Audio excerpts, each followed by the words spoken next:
So today's talk is the second of a series of 3 or 4 or 5 or 6 or 7. I'm not quite sure. I always get in trouble when I say it's going to be 3 talks. Yeah. Not really trouble, just you're not right. Yeah, so I guess I'm a bad predictor of how long I can talk. So.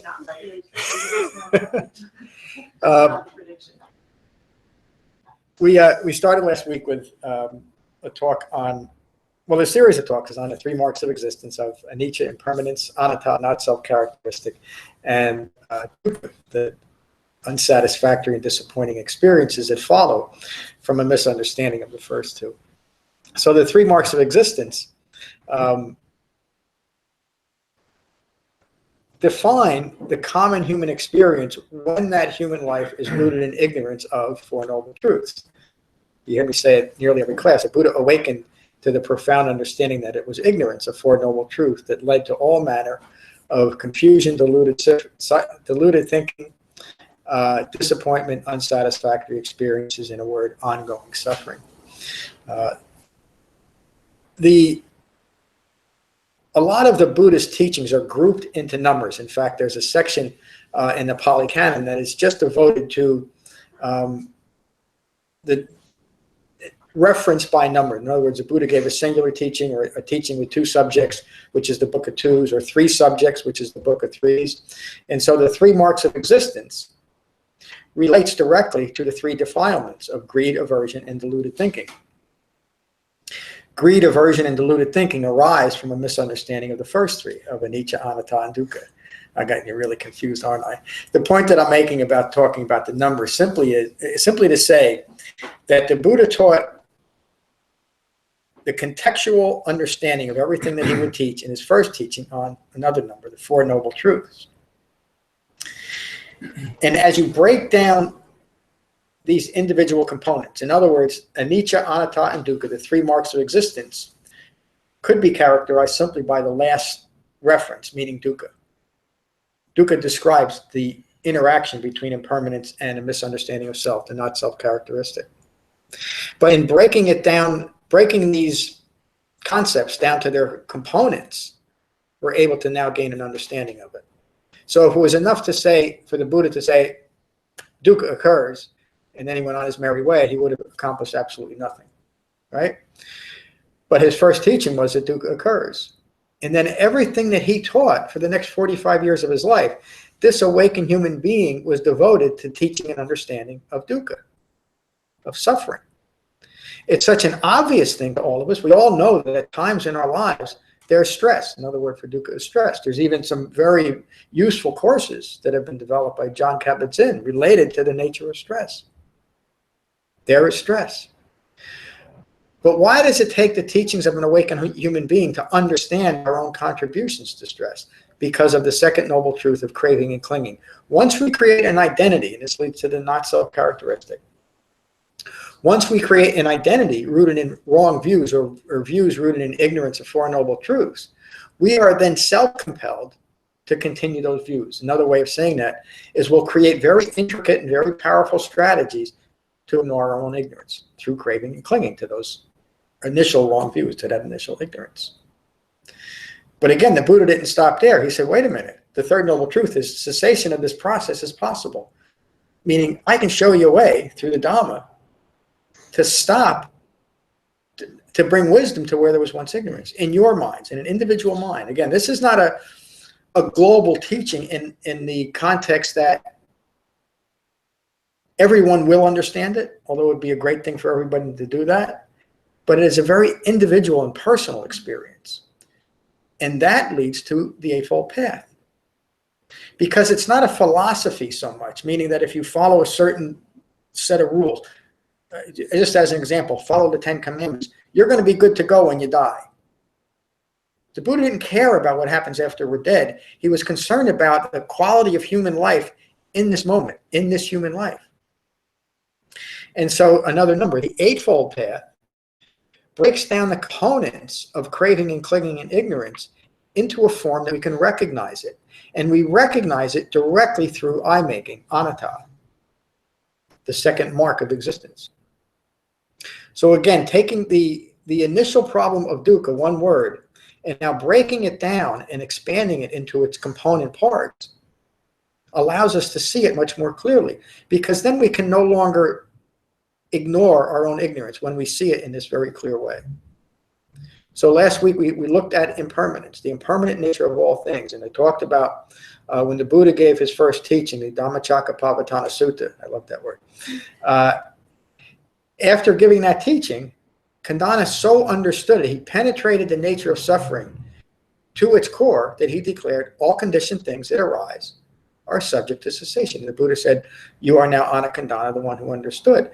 In the very first teaching, and another human being gained the awakened state, gained full human maturity, just as the Buddha had done a few weeks prior to that.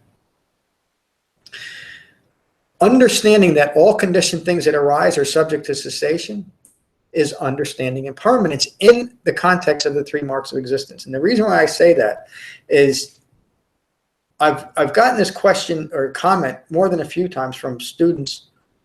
I don't think it's ever come up in here, but on online class. Why are you emphasizing impermanence? I understand impermanence. Everything is impermanent. And we all know that on a surface level, don't we? That nothing stays the same and things change constantly. But because we are misidentifying ourselves and the impermanent nature of all things, we don't understand the true nature of impermanence and how the nature of impermanence leads to suffering.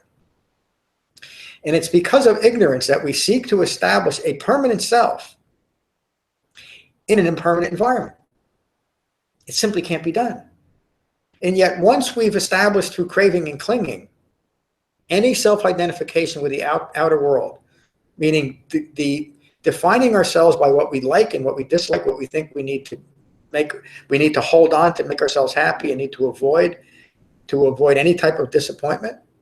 Once we've done that, we've created an identity, haven't we? Another word for that is a self-referential ego self. Our views are now rooted in ignorance of the way things truly are, meaning the impermanent nature of all things. And we attempt to create an identity, a self, by the reference to the external world. Is that clear? And the first reference, or the initial reference that begins the process, that begins the problem, is the external reference of ourselves as this permanent body. In other words, now I've established this body as me, and it's a permanent body. Does everybody kind of understand? I know that's a pretty subtle concept to understand, but does everybody kind of get that? The self, referencing yourself in relation to your body, that this is me. And because this physical body is always in a constant process of changing, or another word of saying is of becoming, therein lies the stress, because we're trying to establish a permanent self in a vehicle that itself is impermanent. Morning, gets it. and the not to put words in your mouth, but I think you're laughing at the absurdity of the whole idea, aren't you? Yeah. And that leads to the absurdity of trying to establish a permanent self in an environment that cannot support it. It's just foolish. This is what the Buddha awakened to. The three marks of existence. Is everybody following me so far? Okay, let me just get back to that idea of the way the Buddha taught, this brilliant way of breaking things down and categorizing them in a way subjectively that we can recognize the I making in it. So again, greed, aversion, and illusion, the three defilements that result from a misunderstanding of the three marks of existence, could be simply characterized by the third, by deluded thinking. Greed and aversion arise from deluded thinking. The three defilements are often taught as greed, aversion, and deluded thinking. Deluded thinking is the same thing as thinking rooted in ignorance of the way things truly are, isn't it? A good example, or maybe a silly example, but I'll give it anyway, is hoping to develop an understanding of how to change your oil. And the teacher hands you an orange and says, peel it. You're going to do something, and you might even understand the process of peeling an orange, and you might even understand what you're getting at tastes pretty good. Doesn't do you any good as far as understanding how to change your oil, does it? But many of us would rather substitute a nice, sweet-tasting orange than actually doing the work of developing an understanding of how to change your oil. Most of us would rather continue engaging in distraction. Another way of saying that is engaging in behavior that would allow us to ignore our own ignorance so that we don't have to learn how to change our own oil. So we can spend our life, and many people do this, in seemingly holistic or even spiritual engagements and never get to the point of making. Again, getting back to how the Buddha taught this brilliant way of breaking things down in a component way so that we can understand them. In a broad sense, you could say in a macro sense, but also in the micro sense, and how to actually apply these understandings. So again, going back to how I started today's talk, the Buddha awakened and said there is dukkha, and then just went on his merry way. What good is it? But yet he spent the rest of his life breaking things down to their component parts, leading to today's talk on, not that I haven't started today's talk. This is why these talks go on. Was that the introduction? Yeah, maybe I should make it to talk, and we'll continue this next week.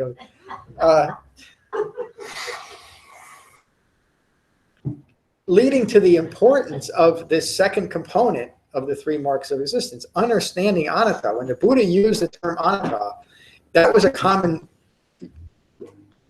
word during the Buddhist time. But the Buddha used it in a way that was completely contradictory to the way other people were using it. He was using common verbiage so that people could relate to the word, but also using the word to show that your usage and your understanding of anatta is wrong. It's a wrong view. And that's what anatta means as the Buddha used it. That we're creating a self based on wrong views. Let go of the selves. Let go of those views. They do not constitute a self. They're not a self. They're not self-characteristic. Okay? So continuing in the article, if you're reading along with me, I'm skipping ahead a little bit. And then I'll comment on this as we go along. The wisdom of the Dhamma shows the foolishness to cling an identity to a form that is impermanent and insubstantial and prone to confusion and stress. This mental physical form, rooted in ignorance, acquires the characteristics that craving directs it towards through seeking sensory satisfaction. So once we've created an identity of this physical self as who and what I am and all that I am, I'm now interpreting the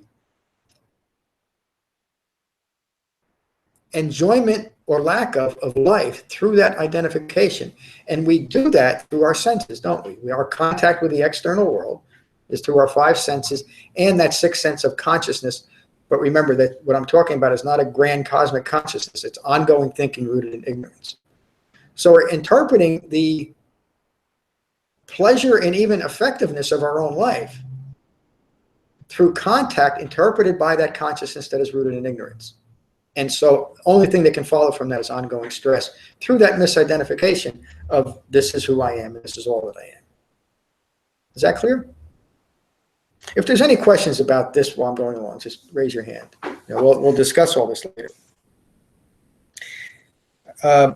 Clinging establishes and maintains this form by holding on to sensory fulfillment. Remember, when we talked about dependent origination, that sixth or seventh link, about craving gives rise to clinging and maintaining, and then clinging and maintaining gives rise to becoming, and that ambiguous part of dependent origination.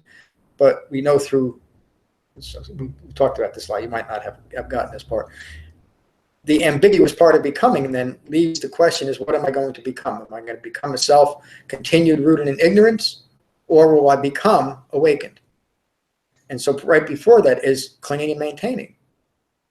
We've created views now that are rooted in ignorance, and I'm clinging and maintaining those views. Unless something intervenes, unless we develop something individually to interrupt that process, we can only continue becoming more ignorant and continue a life rooted in that ignorance. Is that clear? It's the essence of I-making in that section of dependent origination. Complete development of the Eightfold Path brings release from that process of continued I-making. It's the reason why the Buddha taught an Eightfold Path. For no other reason except to recognize and abandon views rooted in ignorance. And it takes the entire Eightfold Path, rooted in the concentration developed in meditation, to achieve that goal. Through understanding the environment in which the ego personality is established and maintained, all views of self can be recognized and abandoned. Through recognition and right intention, all views of self are then abandoned. It takes that we talked about this the last couple of weeks in different classes. It takes that right intention to recognize and abandon craving and clinging that gives rise to awakening, and then supported by the other factors of the Eightfold Path. The Eightfold Path develops understanding and profound right view.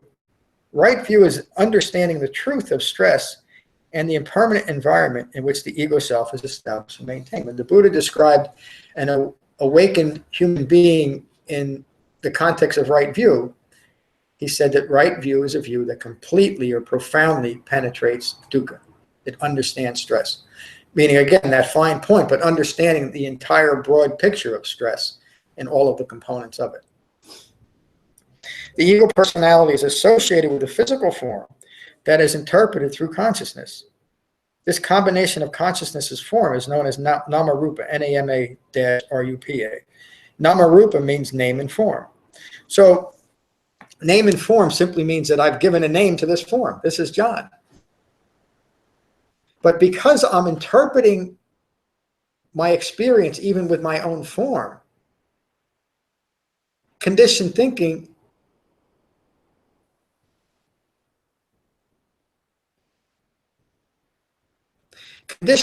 embellishes the way that I experience even myself. So if somewhere along the line I get the idea that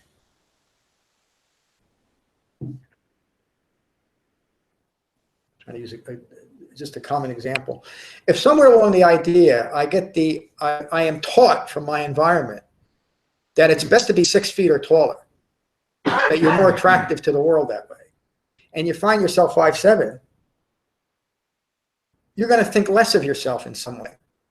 It might not be a devastating thought, but when you start adding that up to other ways that you create an identity, that it should be part of a certain social strata, upper middle class seems to be best in this world. We look at it that way.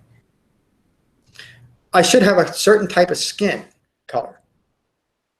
I should be a certain sex. Look what's coming out. I'm not going to get into it, but look what's coming out today, finally, in the world. I should be this, I should be that. I should have this, I should have that. I should have a Porsche because it's better than a Volkswagen. They both do the same thing. We create identities based on this idea, or based on the foolish idea of identifying ourselves with external object, events, views, and ideas. That's the essence of I-making. It's the essence of getting to this nama-rupa, name and form. And once I start establishing myself as this form, then I have to start attaching things to myself, don't I, to define this self. And hopefully I come up with a scenario that defines this self, rooted in ignorance of the way things truly are, that defines this self better than every other self.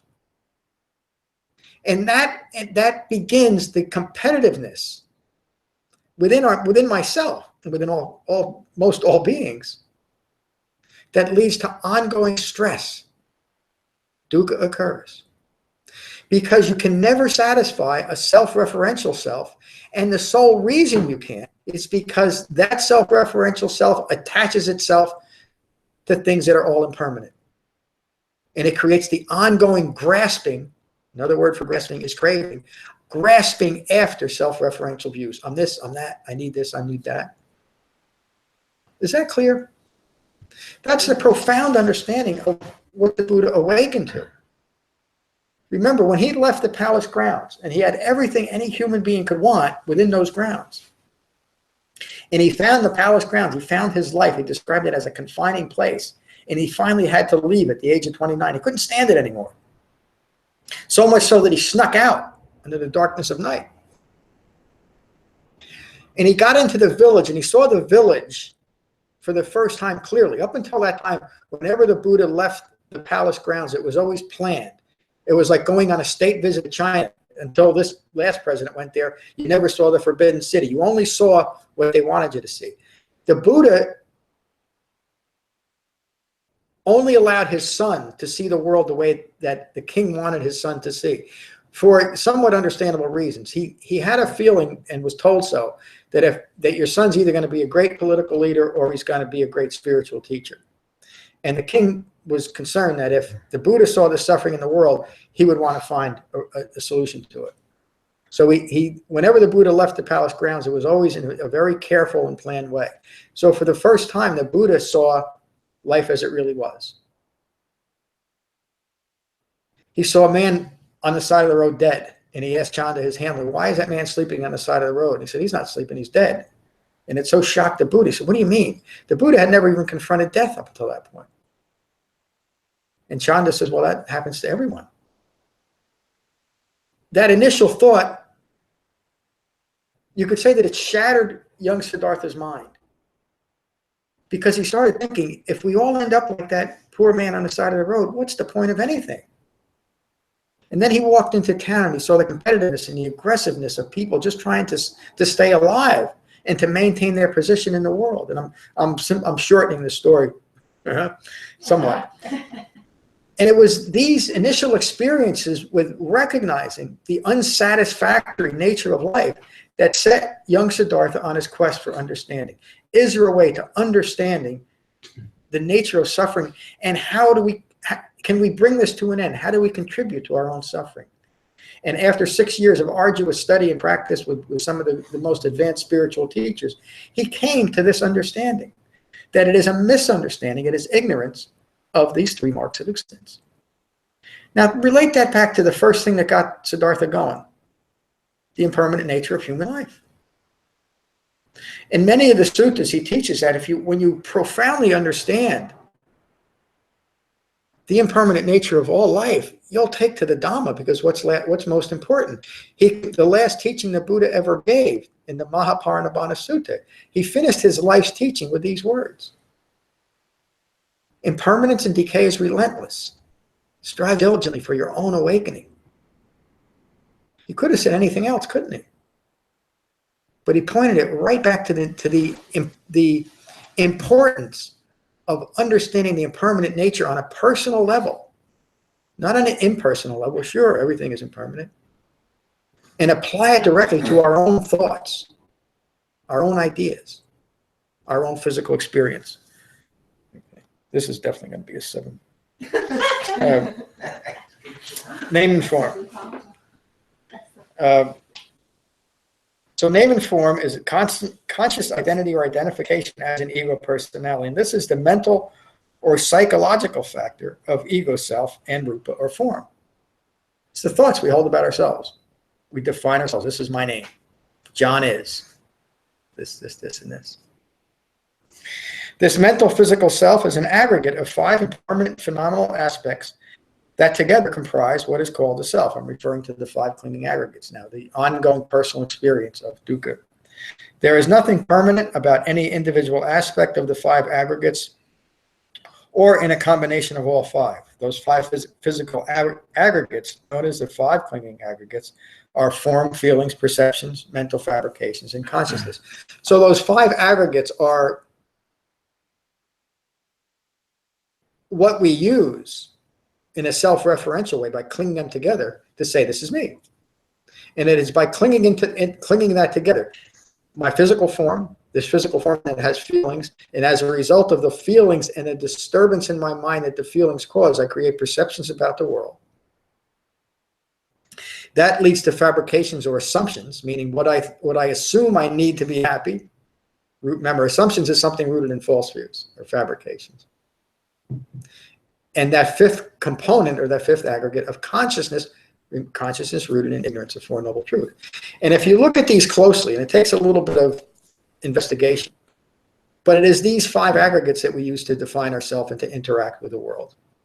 And once we cling these aggregates together as a self, trying to create a permanent self in an impermanent environment, ongoing greed, aversion, and deluded thinking is now established. And unless something is developed to interrupt that process, we're going through our life as 5 clinging aggregates, as a personal experience of suffering. Is that clear? Even the idea of 5 clinging aggregates, the difficulty with that is it's something that we're very unfamiliar with. So we have a hard time applying those simple words to ourselves. And again, the Buddha used the 5 clinging aggregates simply to say, look at this. This is the ongoing personal experience of suffering, or the ongoing individual experience, 5 clinging aggregates. Form, feeling, perceptions, mental fabrications, and ongoing thinking. When you look at that within yourself in an objective way, you can see how each one of those components come into play to establish a self. And it might not be all of them all at once. Sometimes it's consciousness rooted in ignorance, the 5th component. Meaning we're protecting ideas and ideology that I've identified with. Or it might be a common feeling of anger arises, and the perception then is I need to find blame for this anger. Who's making me angry? What's making me angry? Or that ongoing assumption that this is me. Now I'm a Rupa.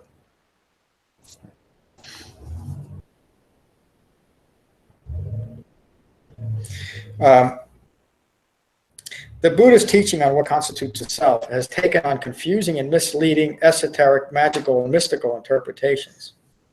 Anatta means not self, and refers to that which is to be abandoned through understanding and developing the 4 Noble Truths, rather than establishing the self in some other realm, whether it's a physical or mystical realm, or trying to create a doctrine of I-making that results in an inner Buddhahood or inner Buddha nature, which is what has developed in modern Buddhism. And I'm not putting that down, but it is important to differentiate between what the Buddha taught and what has developed since his time.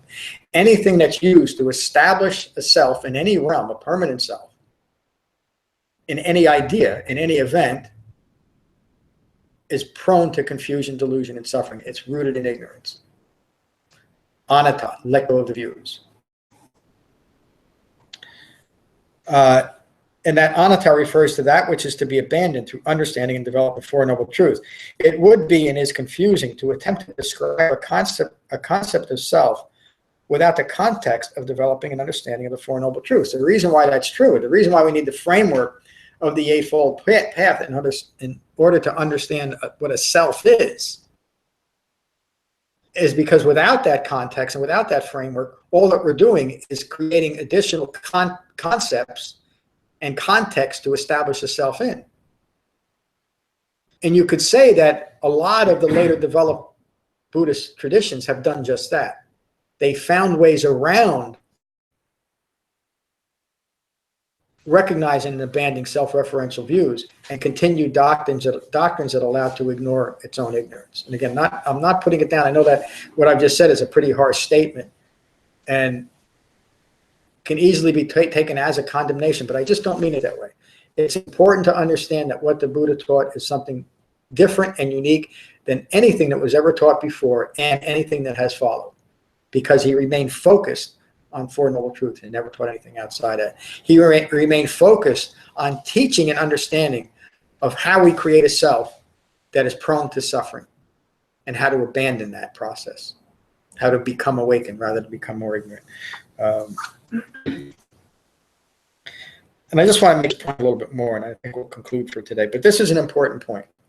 Some Buddhist practices do just that by overemphasis on conceptual notions of not self, nothingness, and emptiness, and creating mystical connotations to non-self rather than not self. One example of this is the modern notion of an inner or obscure Buddha nature that spontaneously arises following sufficient effort. And I was a member of a particular Buddhist religion that teaches us that. If you meditate long enough, hard enough, with enough intensity, eventually Buddha nature is going to arise. The problem with that is twofold. One is the Buddha never taught that there's any such thing as an inner Buddha nature. And I remember thinking about this many years ago and being confused by it and finally coming to grips with it, that if there's such a thing as an inner Buddha nature within me, how did I get so confused and deluded in the first place? And then what good is it chasing that so-called Buddha nature if it's prone to confusion, delusion, and ongoing suffering? It isn't. And that's why the Buddha never taught there's any inner Buddha nature within these wrong views of self. They're just wrong views. So what arises during a properly applied Dhamma practice, meaning a practice framed by the Eightfold Path, is recognizing and abandoning all views rooted in ignorance. And it really is that simple. So any practice that would encourage creating conceptual repositories for a self can only continue that confusion, delusion, and ongoing suffering, right? And this is something that the Buddha taught during his lifetime, that during his lifetime contradicted the prevalent spiritual teachings of his time as well. Most of those were rooted in the Vedas, the precursor to modern Hinduism, that the Buddha studied and mastered, and realized that just led to continued eye-making. And when he describes those teachings in two particular teachers, he says basically just that. One of the teachers was Alara Kalama, who taught this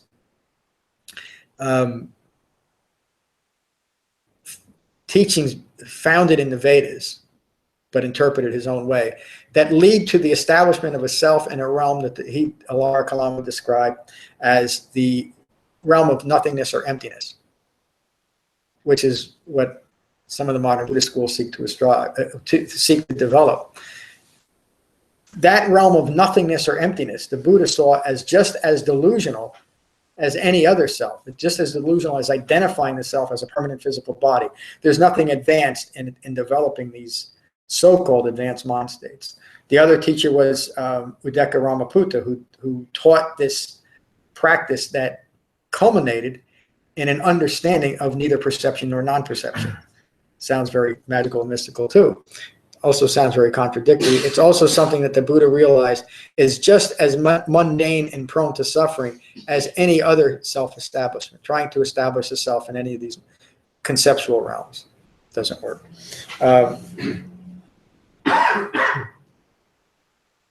There is nothing that can be shown to have any permanence, including a Buddha nature or Buddhahood, residing within an impermanent ego personality. There is no teaching of the Buddhas that seeks to uncover a hidden Buddha nature or latent Buddhahood. That's not to say that Buddha is not teaching how to awaken, but how to awaken by letting go of all wrong views that would seek to establish a self. There's a reference here to some other Buddhist schools, and I'm gonna jump over right now. These notions in general only serve to establish the ego self in a conceptual realm that is also subject to further confusion and suffering. The refined mindfulness developed through the Eightfold Path brings an understanding of all impermanent views and ideas rooted in ignorance. Awakening brings the end of deluded views. Let me skip over that too. I can't. This is so important. In modern Buddhism, misunderstanding the process for how all things in the phenomenal world are interconnected has led to a subtle but distraction-causing overemphasis on interconnectedness. Now, remember the idea in dependent origination of craving and clinging, maintaining suffering, maintaining ignorance. Creating a doctrine that we are all interconnected or all interdependent or all one being is an extreme example of clinging, isn't it? And it's not to say that there's not some truth to the physical nature of interconnectedness, meaning that, I always like Carl Sagan used to say, we're all star stuff. We know, physicists have shown that way back in time, a star exploded and eventually everything coalesced to what we now have as physical beings, physical human beings. So in that sense, there's an essence of the entire universe in every one of us. We're connected that way. But that connection has no bearing at all on developing an understanding of the Buddhist teachings. What he taught is to see the discrete arising of all phenomena, not to cling it together through one doctrine that seeks to establish one thing or one human being. Because it is in the individual arising of individual human beings that we start clinging wrong views to. So saying that it's true that on one physical level we're all connected, that's true. It's like saying that an orange has orange skin. It's true. But it doesn't help in bringing understanding, does it? So why worship that idea? It's not helpful. And again, I'm putting a lot of emphasis on this today because this is an underlying aspect of modern Buddhism, but also modern and not so modern thought that insists on this non-dual doctrine of everything is one thing. It's not, at least as far as the Buddha's teaching.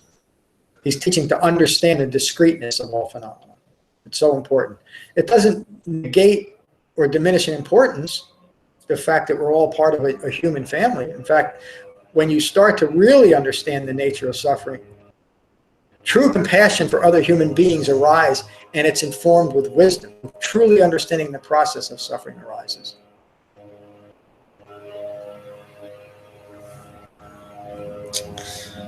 Due to the nature of how an ego self arises and perceives, all objects are interconnected, but all objects are also impermanent and insubstantial. So why create a doctrine, even a cosmic universal doctrine, of overemphasizing this interconnectedness? It's all impermanent.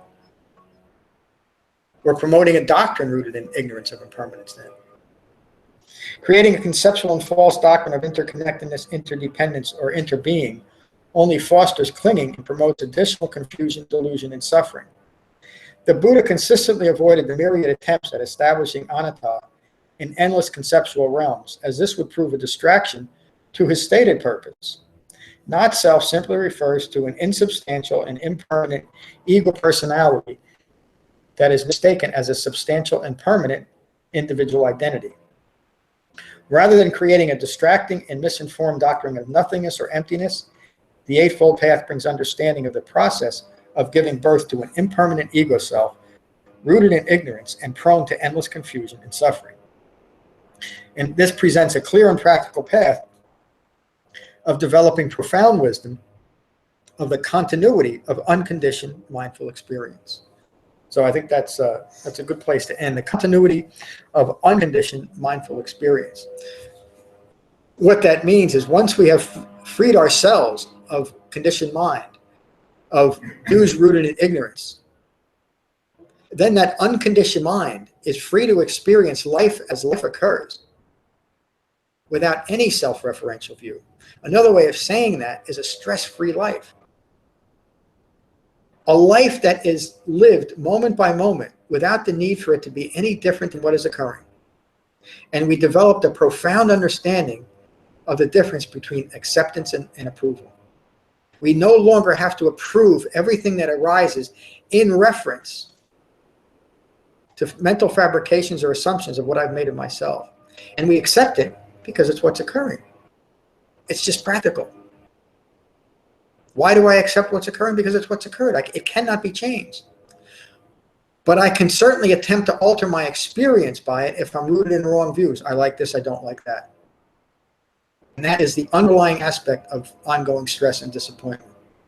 When we understand that we are, as human beings, constantly in a process of becoming, rather than constantly in a process of trying to establish a self that we've already become, rooted in wrong views, constantly in the process of becoming, then the potential of each moment is recognized as a potential to awaken.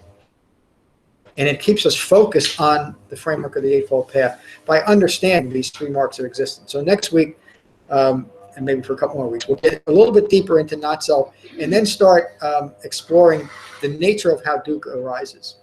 And then we'll conclude this. So that's the end of this morning's talk. Thank you. Any questions about this talk? And then we'll go around the room. Anthony. I think I heard you say that there's no such thing as Buddha nature. Yes. I thought when I heard that Buddha nature that we have is sort of linked to compassion, because there's so much science behind how we're hardwired to want to do things for other people and how good we feel when we do things for other people. Like if you hold the door for someone, it makes you feel good. And so I thought that was our Buddha nature. Compassion is our Buddha nature. You can call it that. You know, if you want to put that in. Usually the inference of an inner Buddha nature is a component of self that arises from a particular type of effort or gaining merit. And you have to look at that closely. If I'm thinking that there's this Buddha nature, this aspect of myself within me, just that thought is establishing I-making, and clinging to that idea will prevent recognizing and abandoning all views rooted in ignorance of Four Noble Truths. So again, the Buddha never taught any notion that there's an inner Buddha nature. And the idea of compassion, most all human beings have a tendency towards compassion. We want to be helpful towards others. Usually we get caught up in fractioning that to maybe just family and friends and people we know, people that think like us. But we have an inner drive to be compassionate, unless we have some kind of psychopathology. And even people that are deeply psychotic can eventually reclaim that part of themselves. But it's not compassion alone. The Buddha didn't teach just to be compassionate and you're good to go. In fact, he referenced himself prior to his awakening in this way. When I was an unawakened bodhisattva, and what he is referring to was a human being that was endowed and inspired by great compassion, but lacking the wisdom of the way things truly are. And so to take the notion that who I am right now has this inner Buddha nature, this bodhisattva nature,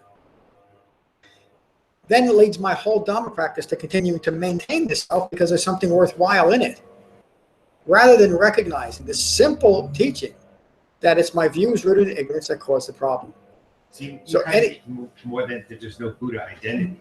Pardon me? You mean more that there's no Buddha identity? It's better to say, to simply recognize that the views that I'm using to constitute a self are wrong views. And how do I develop right views or right view? Is through the Eightfold Path. Again, so the Buddha never ever taught. And another common aspect of most modern Buddhist schools is the idea of the bodhisattva. In fact, all of the Mahayana schools are founded in that idea of a bodhisattva. A bodhisattva is someone who takes a vow to delay his own awakening until all sentient beings are awakened. It sounds wonderful, doesn't it? It sounds like the most selfless act. But it's a very subtle strategy to continue to elevate the self to some type of salvific form. And it denies the First Noble Truth. Suffering occurs not because there's not enough bodhisattvas in the world. Suffering occurs because it's the nature of human life. And to take on the role that I can solve all the suffering in the world by simply not awakening myself is foolish, isn't it? And if the Buddha thought that way, he would have stopped when he saw the dead guy on the side of the road. Because he had that great compassion even at that time. But he realized that wasn't enough. There's something lacking. There's lacking the understanding of the nature of suffering. Not just the desire to end it. How can we end anything if we don't understand it? How can we change the oil if we don't understand anything but how an orange tastes? We can't do it. We have to take to the Dhamma and develop it. That's why I say often here in class, the most loving thing I can do for myself and for all other sentient beings is to take to the Dhamma and awaken. That's what the Buddha did. The Buddha was prior to his awakening, he was in a position to be of great benefit if he ascended to his father's throne, wasn't he? But he knew that wasn't enough. That was just continuing ignorance. His father happened to be a very great and compassionate ruler. He understood it wasn't enough. He understood something was missing. It's what brought us all here to class this morning. We're all living relatively comfortable and pleasant lives, aren't we? But we also recognize that something's missing. Where's this inner feeling of disappointment or unease coming from? Why do I act out in ways that at times I'm kind of embarrassed? Why do I have trouble sleeping at night or sitting quietly? Why? Why? It's because of a lack of understanding. Four Noble Truths. Thank you for the great question. Again, sorry for the going on too long. Any other questions about this? And we'll go around the room briefly. Okay. Margaret, good to see you again. How's your practice going? It's going. I have to admit that this week failed in every way Uh-oh. to apply this, and the anxiousness that's coming from. So the struggle that I'm having is recognizing this is a self-prep. This is focusing on me. Yep. Right? Yep. Entirely. While this world events are happening that are troubling. Yeah. And especially in this country. So that's what I. And it seems, it can seem very selfish, isn't it? That how can I do this when there's so much trouble in the world? And that really is something common that comes up. In fact, people that criticize the Buddha's teaching say that it's so selfish. Until you understand what the Buddha is actually teaching and where our true responsibility lies,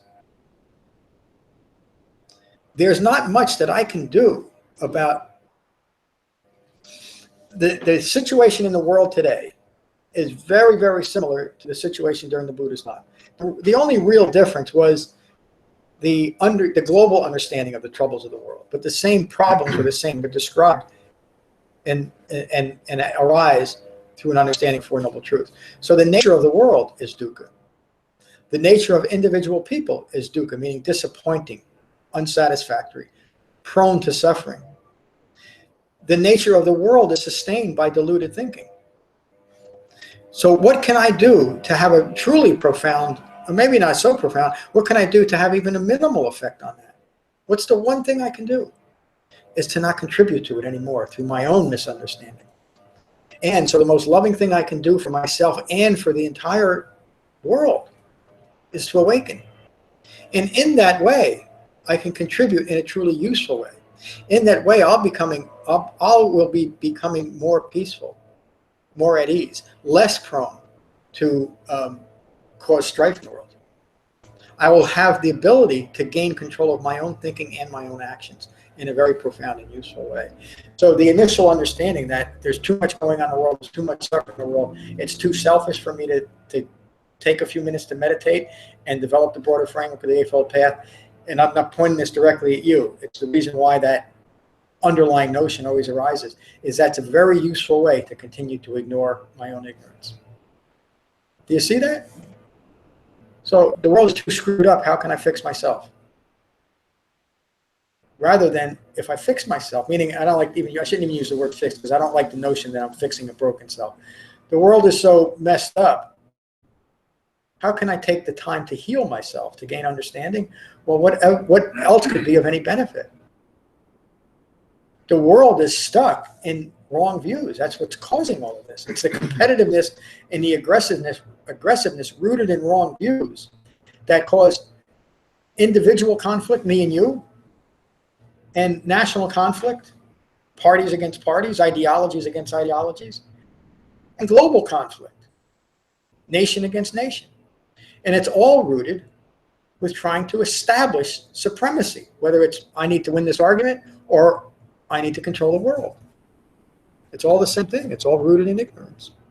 So again, it's such an important question. I'm glad you asked it. I hope you found my answer helpful. Good. And hope to see you next week. Anthony, good to see you. I think a lot about what Margaret said when I try to put it in perspective, because you think about it, it was because of the turbulence in the 1960s that people like Joseph Goldstein and Sharon Salzberg and Marcus and people like that went to India and learned about Buddhism and came back to America, and sort of brought this to us. And it came out of those turbulent times. So, and I think there are other times probably where it was a lot worse, right? During World War II, times like that, where I almost think that it's out of these really difficult times that a lot of greatness comes in. And it's sort of cyclical in a way. It doesn't sustain itself. I try to look at that, but like John's point's really good too. Yeah, nothing is perfect. But there's always going to be that type of conflict in the world. It's going to be there. It's not, the first noble truth states that dukkha occurs. It's simply as a consequence of having a human life. Now, solving the ills of a, just to use a broad term, of an ignorant society, I think is possible. I don't know that it's likely, though, because most of the strategies employed to solve social ills seem to create a kind of a backlash effect somewhere. And so the Buddha describes his own mind before his awakening as this feedback loop, because the world is caught in this feedback loop of compassion, but lacking the wisdom of how to carry that out. But there's interesting things that are taking place, and I'm not saying these are leading me to think that salvation is just around the corner or awakening. But look at all this stuff about the sexual predator stuff that's coming out now. That's not something new, and it's not something that's only been happening for the last 10 years. It's been happening since the beginning of humankind. Since the beginning, that one aspect of a species thinks that it should and can have dominance over another aspect of that species, and that there's justification. That thought is a thought rooted in ignorance, isn't it? Ignorance of what? Ignorance of Four Noble Truths. So as we develop an understanding of Four Noble Truths, there's going to be a lot of people getting their hands slapped, and probably, I don't want to make a political statement.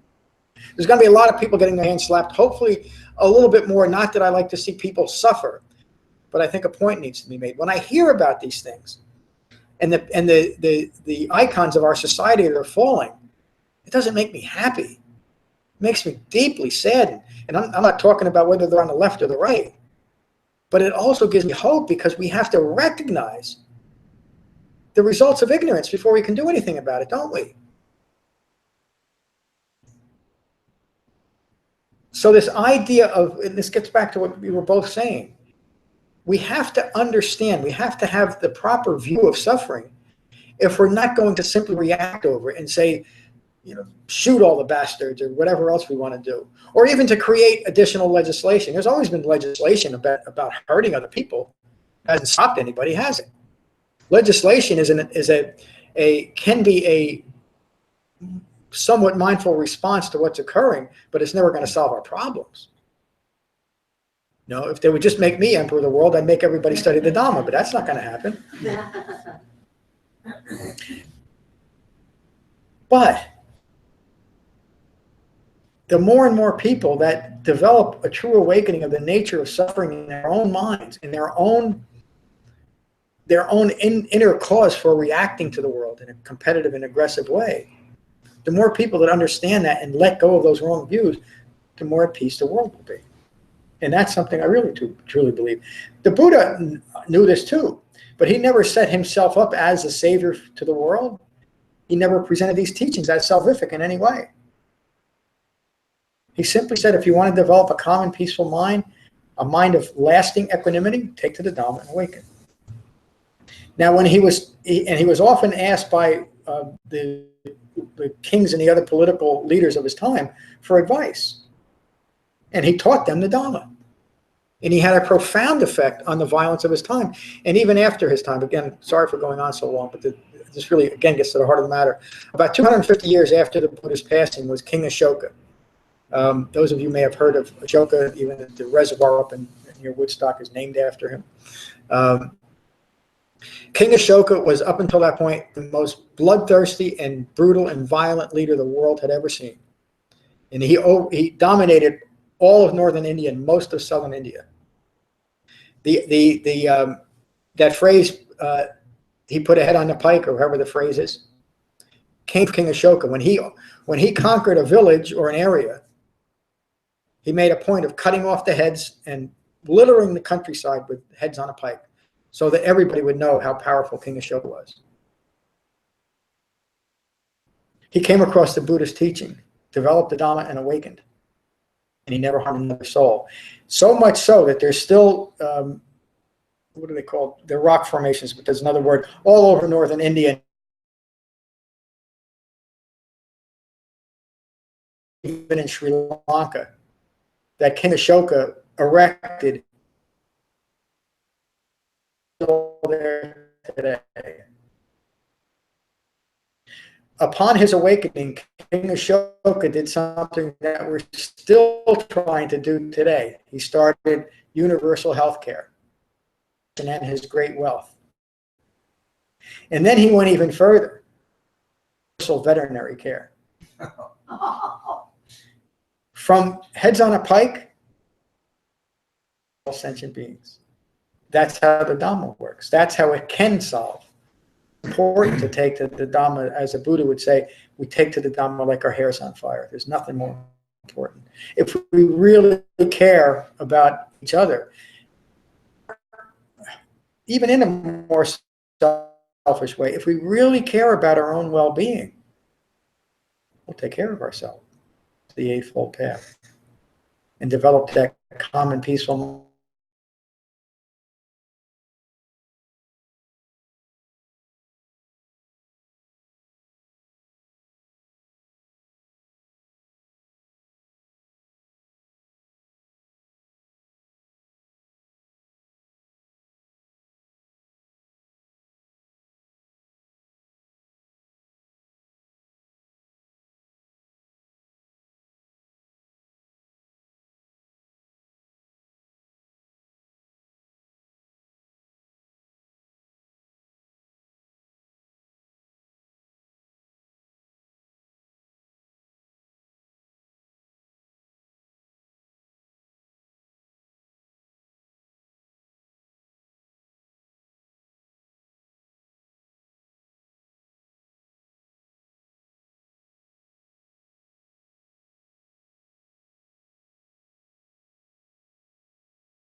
literally marks